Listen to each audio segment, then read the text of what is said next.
I still remember the sound of the wrapping paper as I slowly opened the box. It was soft, almost reverent, like the hush of a chapel before vows are spoken. The light from our kitchen window was spilling onto the table, golden and gentle, the kind of light that makes old things look sacred. I had just finished brewing a pot of jasmine tea. The steam rose like little ghosts in the morning air. My husband, Matthew, stood across from me, arms folded, quiet. His lips pressed into a line so thin you could have sliced paper with them. The package sat there between us. A white ribbon, no card, no handwriting, just my name typed on a small label to Clara. I knew who it was from. My sister, Amelia. The last time we spoke face to face was 11 years ago. No, 10 years and 8 months. But who's counting? I didn't say anything when I saw the box on our doorstep. I simply picked it up, cradled it like it might fall apart in my hands, and brought it inside. Matthew was already watching the news. He turned the volume down the moment I walked in. That, from who I think it's from, he asked. I nodded. He didn't say anything for a few seconds. Then, don't open it. I paused. It's a wedding gift. It's not a gift. It's a trap. That word trap, it stung more than I expected.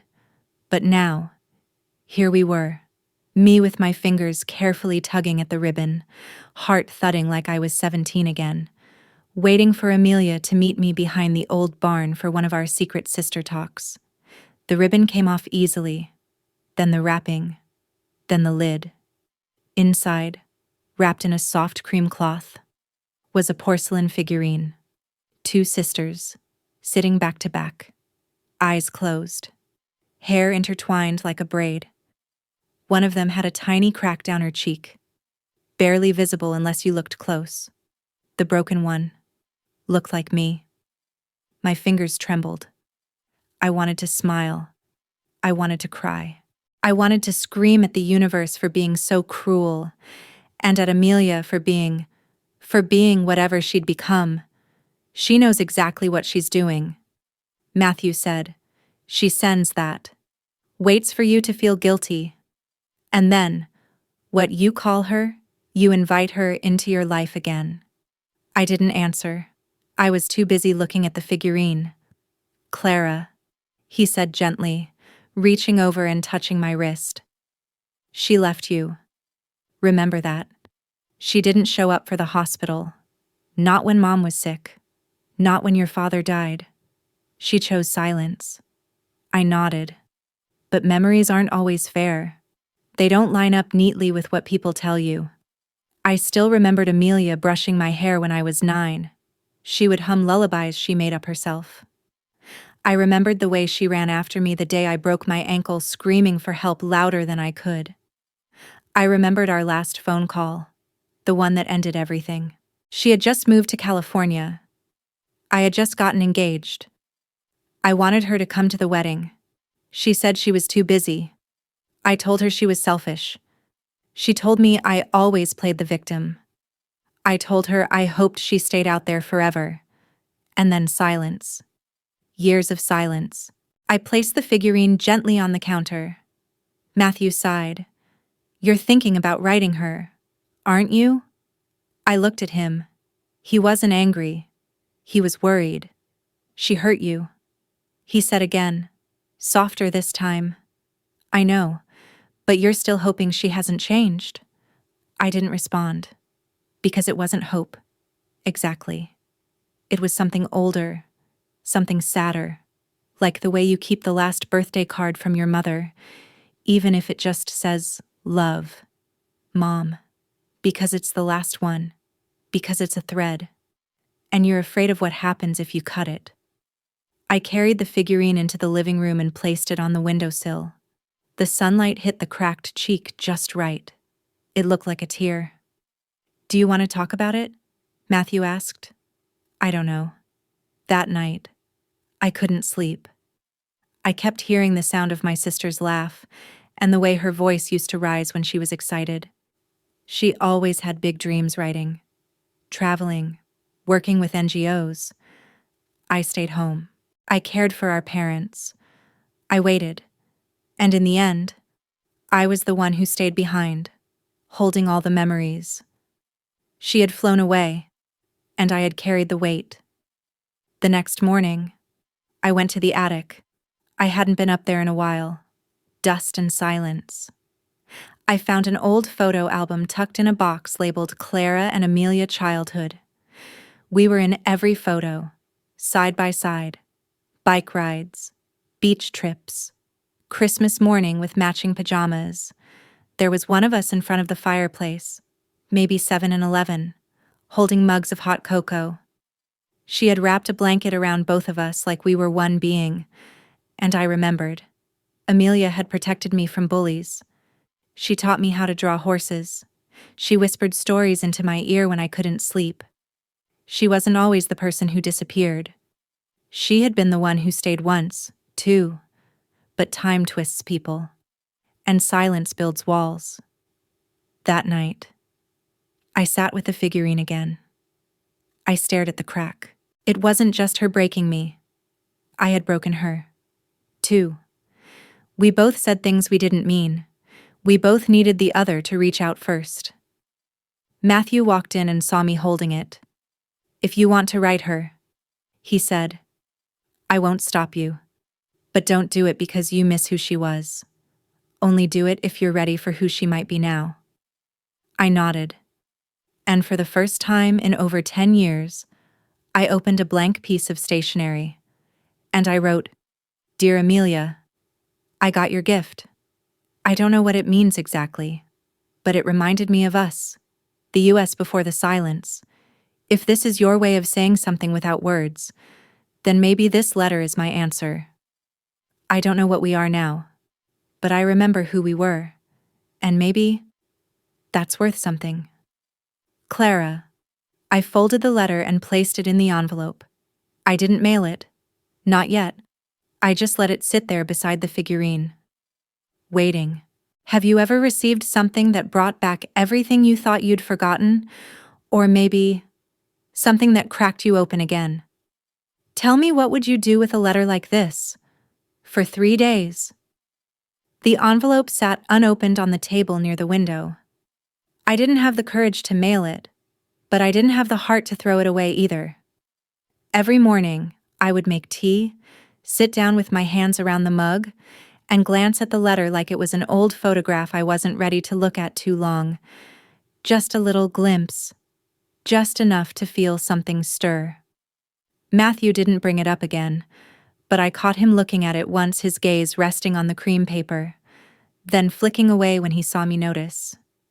He didn't need to say anything. I knew what he was thinking. He was afraid I'd get hurt again, afraid the past would crawl back in and swallow me whole. But pain has a strange way of lingering even when no one is talking about it. It sits quietly in the background, like static on an old radio station, and some days, you get tired of pretending not to hear it. That Friday, I walked into town alone. It was drizzling just enough to make the sidewalks shimmer. I stopped by the post office.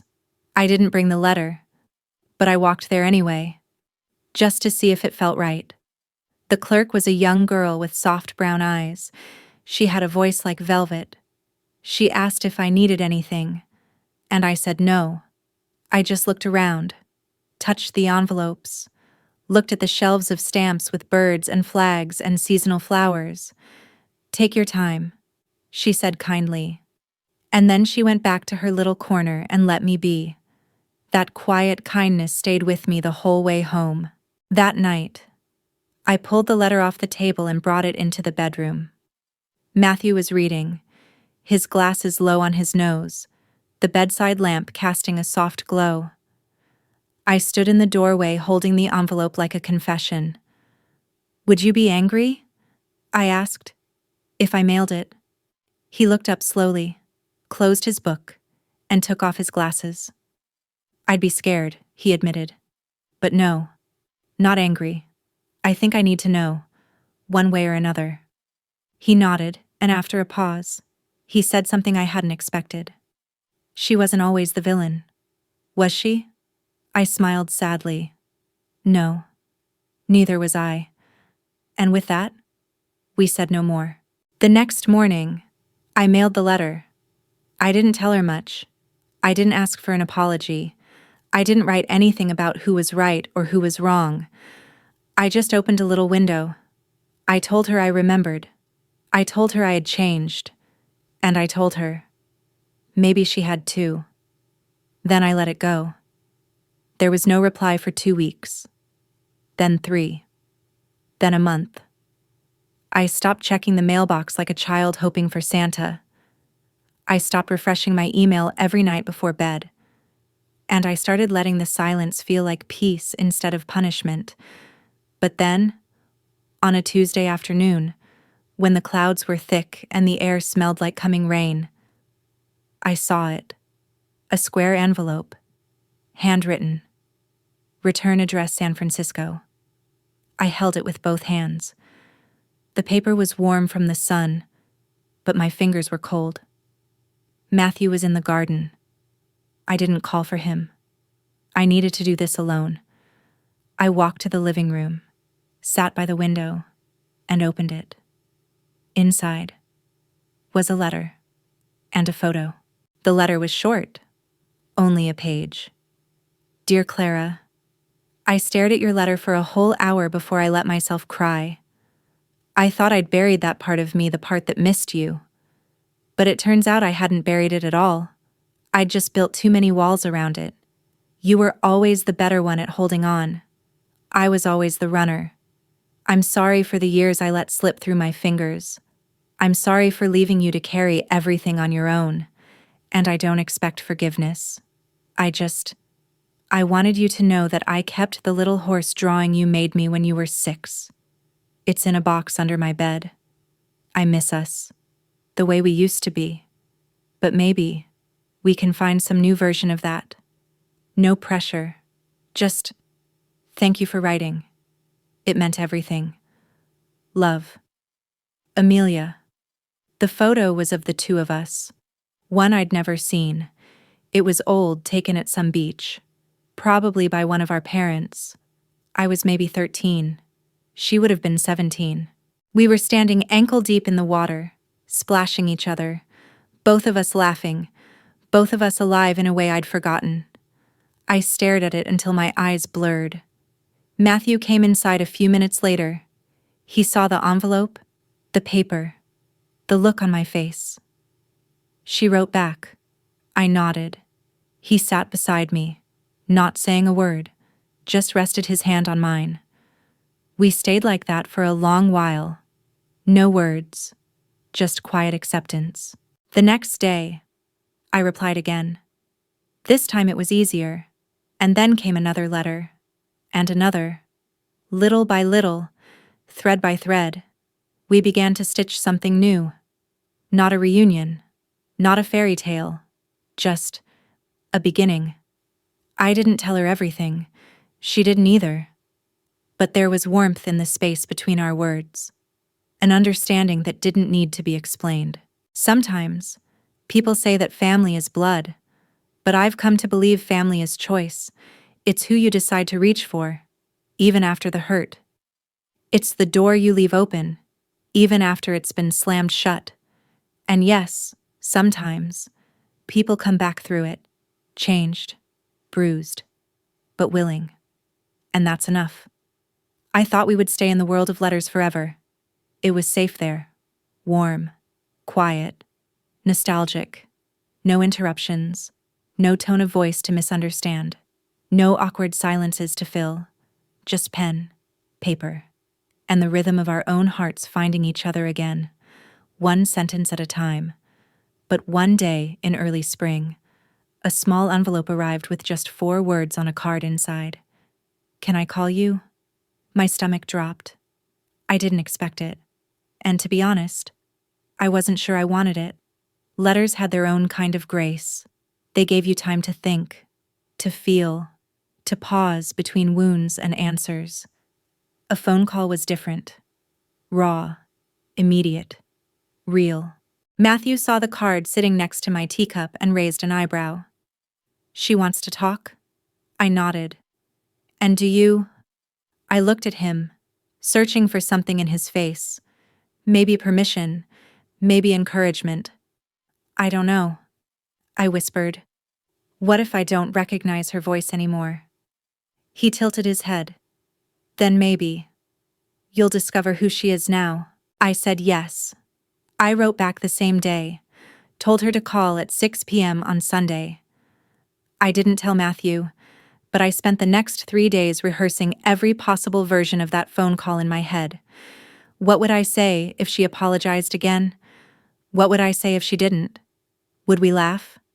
Would I cry? Would it feel like someone reopening an old scar? Or like touching something tender that still had life? When Sunday came, I cooked early. Roasted chicken, garlic mashed potatoes. I kept myself busy, as if seasoning and stirring could slow time. Matthew stayed close, but he didn't hover. At 5:45, he quietly went out to the garden. He knew I needed space. I sat by the phone, watching the clock tick like a heartbeat. And then, at exactly 6:02, it rang. I let it ring twice. Then I picked up. Hello. A soft pause, then Clara. My name. On her voice. It was older, warmer, a little lower than I remembered, but it was her. I closed my eyes and leaned into the sound. Hi, Amelia. And for a moment, we just breathed. Neither of us knew what to say next. It felt like standing at the edge of a pool, toes curled on the ledge, unsure if the water would welcome or wound. You sound the same, she said. Finally. Her voice had a smile in it, but more peaceful. I let out a quiet laugh. You sound different, but I like it. I've missed your voice, she said, softly. My throat tightened. Me too. The first 10 minutes were careful. We talked about the weather, work, her dog named Basil, my garden, her migraines, my tea collection. Safe things. Then, like a crack in the ice, she said, I still remember the last time I saw you. I froze. My hands curled into themselves. I do too, I said. I didn't think it would be the last, she whispered. I thought I'd come back. But time got heavy. There was pain in her voice, and shame, but also something I hadn't expected. Longing. I said some awful things. I admitted. So did I. I thought you didn't care anymore. I thought you didn't want me anymore. Silence. Then, almost together, we both said, we were wrong. I don't remember how long we stayed on the phone after that. Maybe an hour? Maybe 2? Time got soft. We talked about Mom, her laugh, her perfume, how her cooking always tasted like love even when it was burned. We talked about Dad, how he used to pretend he was asleep so he wouldn't have to discipline us, how he cried at my graduation but wouldn't admit it, and we talked about the hospital. That was the hard part. I wanted to come, she said. I got in the car. I drove halfway. I didn't say anything. I just listened. But I was scared. I thought I'd make it worse. That you'd tell me to go home. I might have. I said, honestly. Back then, I was full of fire and pride. I know. But if you had come, I added, I would have forgiven you. Her voice cracked.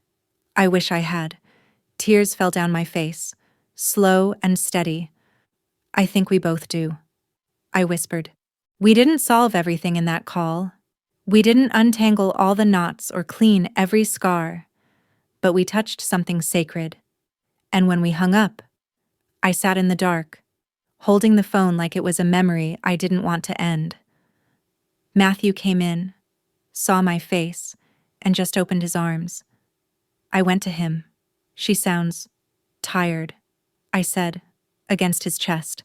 She always carried a lot. He said gently, I think she still does. Do you feel better? I feel different. And it was true. Something in me had softened. Not healed. Not fully. But softened. The next morning, a small package arrived. Inside was a second figurine. This one was of two birds, one in flight, the other perched on a branch, wings just starting to lift. And a note. I saw this and thought of us. Maybe we're not what we were, but maybe we can still fly, in our own way. Love. Amelia. I placed it beside the first one on the windowsill, side by side, silent, still, but beautiful, like sisters, learning to begin again. It was late May when Amelia said she wanted to visit. Not forever, not for long, just a weekend. Maybe. If that's okay. I stared at her message on my phone, reading it 3 times before replying. My hands were warm from washing dishes, but the screen in my fingers felt cold. We had been writing. We had been talking. But seeing each other, that was different. That was real. That meant I would see her eyes, really see them, and know if they still held softness, or if they'd become strangers. Still.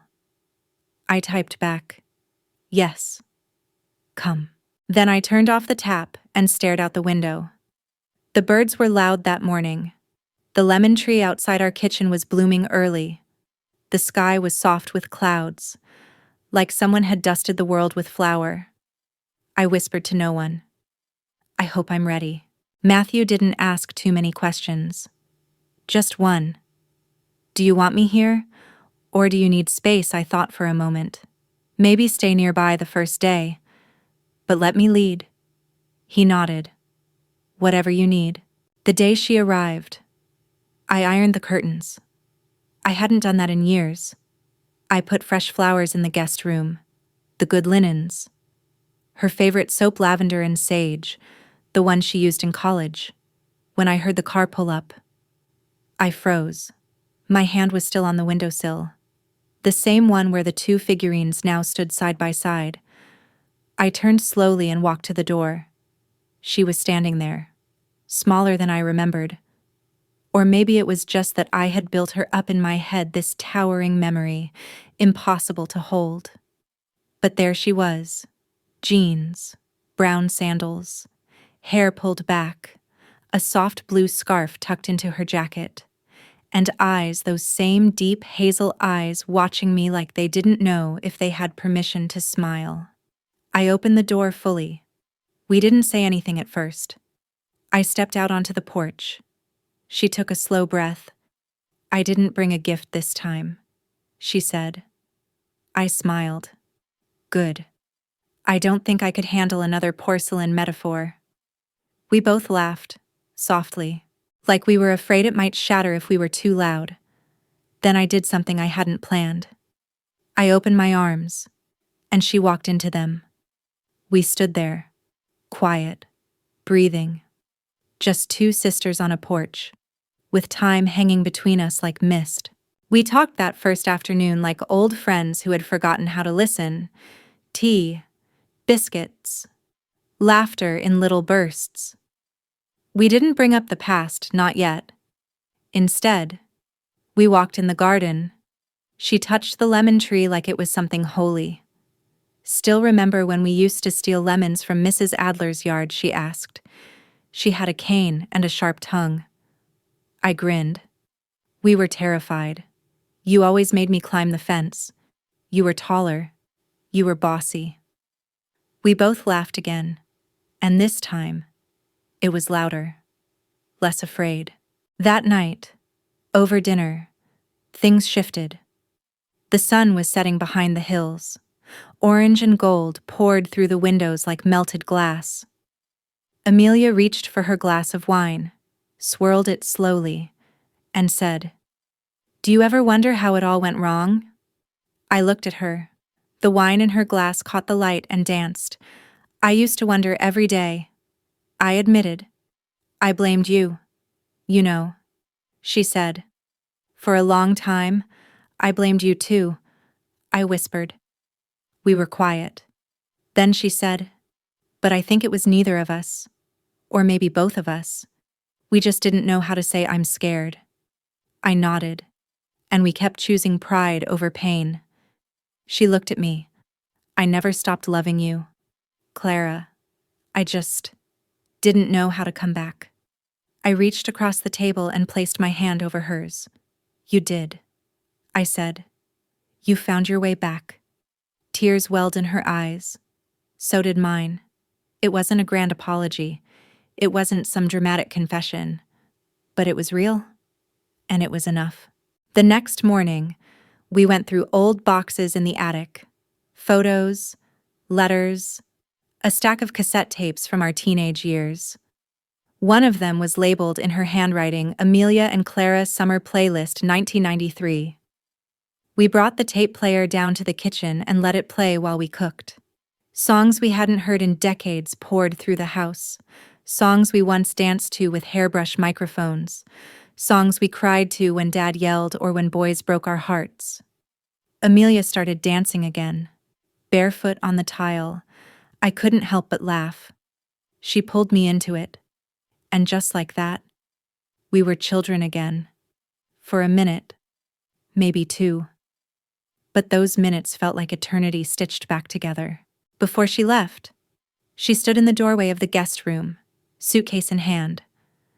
I know this visit doesn't fix everything, she said. It doesn't have to. But I hope it planted something. It did. She looked around, like she was memorizing it. Then she smiled softly. This place, it feels like home. I stepped forward and hugged her again. You can come back whenever you want. She pulled away slightly and held my face in her hands, like she used to when I cried as a little girl. You're stronger than I ever knew. You helped make me that way, I said. And with one last look, she walked to her car. I watched until she turned the corner. Then I went inside, sat down, and cried. Not because I was sad, but because I finally felt something I hadn't in years. Whole. That evening, Matthew found me in the living room, curled up with a blanket. He sat beside me and handed me a cup of tea. So he asked. I looked at him, eyes still misty. She's not the same. He raised an eyebrow. Neither am I said. And that was the truth. Whatever came next, I knew I could face it, because the door was open, the air was clear, and the past was no longer something I feared. After Amelia left, the house felt too quiet, not in a sad way, just still. I wandered room to room, fluffing pillows that didn't need fluffing, refilling the teapot even though I wasn't thirsty, folding napkins we hadn't used. I kept expecting to hear her voice from the guest room calling out to ask where the sugar was, or laughing softly at something she'd read. But she was gone, and the silence returned like a familiar guest. Matthew sat on the porch that evening, the newspaper folded on his lap, untouched. I joined him, a cardigan pulled around my shoulders. She really changed, I said after a while. He nodded. So did you. I looked at him. Was I difficult? Back then, he smiled gently. You were wounded and stubborn. I chuckled. So, yes. He reached over and squeezed my hand. But I married you knowing all that, and loving it. We sat quietly for a while, the sky turning violet. Then he said something that surprised me. You know, the first time I met Amelia, I thought she was the star of the room. I turned to him, curious. You were quieter, but steady. She lit the match. You kept the fire burning. I hadn't thought of it that way. She always had more light. I said, softly. But you, he said, you're the one who never let it go out. A week later, Amelia sent a package. Inside was a small photo album. No note, just photos. Us as kids. Amelia with scraped knees and big dreams. Me with missing teeth and wide eyes. Photos from high school. Prom night. Mom's birthday. The camping trip where it rained the whole time. Photos I'd never seen before. Photos I didn't even remember taking. Some of them were a little blurry. Some were crooked. But all of them were real. And in each one, no matter what else was happening, she was next to me. Sometimes with her arm around me, sometimes making me laugh, sometimes holding my hand. I stared at those pictures for a long time, and I realized something simple but powerful. We didn't just share blood, we shared a story, one with chapters that had gone missing but not destroyed, one that could still be written. We started calling each other every Sunday. At first, we kept it light books, weather, little things, then slowly, the walls dropped again. One day, she told me about her divorce. She had never mentioned it before. I didn't think anyone cared. She said, "I care." I told her. Another day. I told her about the panic attacks I'd had after Mom died, the ones I'd hidden even from Matthew. "I wish I had been there," she said quietly. "You weren't," I answered. "But you are now." We kept showing up, week after week, call after call. Sometimes the calls were joyful, sometimes they were hard, but they were ours. And for the first time in a long time, I didn't feel like the only one carrying the weight. One Sunday, she asked, "Do you think Mom would be proud of us?" I paused. Proud maybe, surprised. Definitely. We both laughed. Then Amelia said something I'll never forget. "I used to think the hardest part was being the one who left, but maybe the hardest part was being the one who stayed." I swallowed hard. I didn't have a choice. I said, "I know." She whispered, "That's what makes it brave." That night, I lay awake in bed, staring at the ceiling, remembering. I used to feel like a shadow in this family, the one who cleaned up after everyone else's storms. But now, I felt seen. Amelia saw me, not as the sister she left behind, but as the sister who remained whole, even in the silence. One morning in late June, she called early before breakfast. "I did something," she said. "What? I bought a ticket. For what to come again? In August. For your anniversary." I blinked. "Really, I want to be there. To celebrate you. You deserve that." I smiled, my eyes already warm. "Okay," I said. "Then come." And this time, I didn't feel nervous. I felt ready. Matthew and I planned a small dinner, just a few close friends. Nothing grand, just meaningful. The day came, and Amelia walked in wearing the same blue scarf. But this time, she wasn't tentative. She hugged Matthew like an old friend. She helped me set the table. She held my hand during the toast. When the guests left and the night grew quiet, she and I sat on the back porch together. Just like when we were girls. We watched the stars rise, the cicadas singing in the dark. "Do you think we'll ever lose this again?" she asked. "I hope not," I said. "But if we do," I turned to her, "then I'll come find you." She smiled. "Even if I'm halfway across the world, especially then." She leaned her head on my shoulder, and we sat there, sisters, not perfect, but present, together. That night, I went back to the little porcelain figurines on the windowsill. I picked up the one with the tiny crack in the cheek, and I smiled, because now, I knew the crack didn't mean it was broken. It just meant it had survived. It's been a year since the figurine arrived on my doorstep. 1 year since I stood in my kitchen, unsure if I should open it. 1 year since Matthew warned me it might be a trap. 1 year since I touched the edge of something that once hurt and realized it could still feel like love. So much has changed. But most of all, I have changed. Amelia visits often now, not every month, but when she can.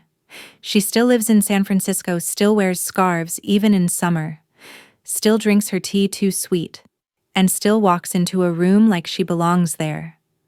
But something about her is softer now, quieter. Maybe it's age, maybe it's the distance she traveled back to find me.